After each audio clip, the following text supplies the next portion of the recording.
Bonjour et bienvenue sur cette deuxième vidéo de présentation de l'outil Iron Beam du CTI-CM. Donc sur la première vidéo, nous avions vu la partie prescripteur qui me servait à trouver une solution constructive pour mon projet de bureau en ossature métallique. Et sur cette deuxième vidéo, nous allons simplement voir la partie analyse qui va me permettre d'optimiser mon ossature une fois que j'ai composé mon projet. Donc j'ai sous la main une maquette de bureau sur Revit 2019. Voilà, il est important de rappeler que le plugin est disponible à partir de Revit 2018. Et donc sur cette maquette, en fait, j'ai pas mal d'éléments structurels qui sont préfixés ou suffixés avec Iron Beam. C'est simplement des éléments génériques qui sont fournis par Iron Beam et qui vont me servir de base en fait à créer ma maquette. Si vous ne les avez pas et que vous avez un gabarit vierge, vous pouvez cliquer sur importer les éléments Iron Beam de manière à venir charger ces familles par défaut dans votre projet. Mais dans notre cas, comme les types sont déjà chargés, ça va simplement remettre les valeurs par défaut. Une fois que j'ai fait ça, je peux démarrer mon analyse, mais je peux également utiliser les autres options. Je peux montrer en surbrillance les poutres connectées, si je le souhaite, de manière en fait à afficher une hachure sur les poutres en question, voilà, comme on le voit ici.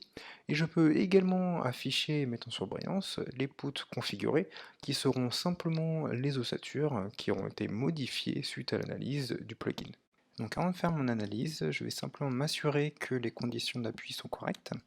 Par défaut, la vérification des conditions d'appui est automatique, mais si elle ne l'est pas, vous pouvez faire une vérification manuelle, ce que je fais actuellement. Là ici, Revit m'indique que tout est bon et donc du coup je suis prêt pour l'analyse.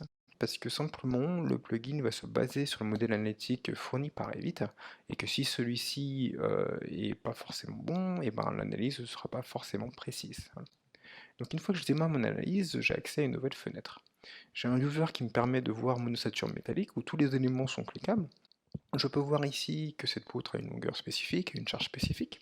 Je peux également afficher ces charges. Donc là, en fait, j'ai une échelle de couleurs qui est absolue. Ça ne veut pas dire que le rouge est mauvais et que le vert est bon, ça veut simplement dire que le rouge est la valeur la plus élevée par rapport à mon échelle. Voilà.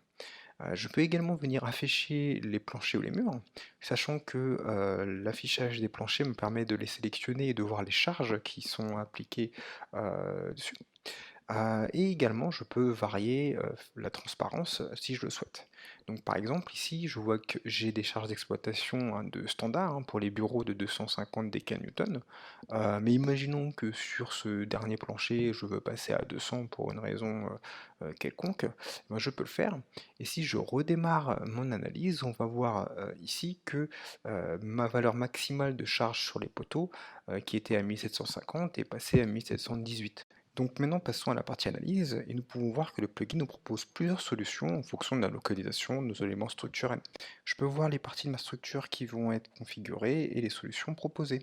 Par exemple, sur la partie centrale qui était la plus chargée, on me recommande ici de passer en IPE 400. Et sur certains poteaux, on va me recommander voilà, certains HEA.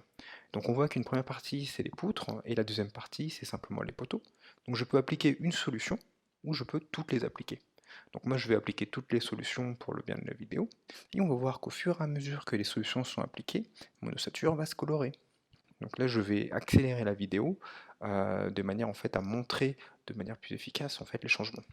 Donc là on voit que le plugin vient charger des familles avec des types prédéfinis, et une fois ceci fait, il vient appliquer les solutions une à une, et colorer simplement l'ossature de ma maquette en vert. Voilà. Donc là au fur et à mesure que les solutions sont appliquées, mes poutres et mes poteaux deviennent verts.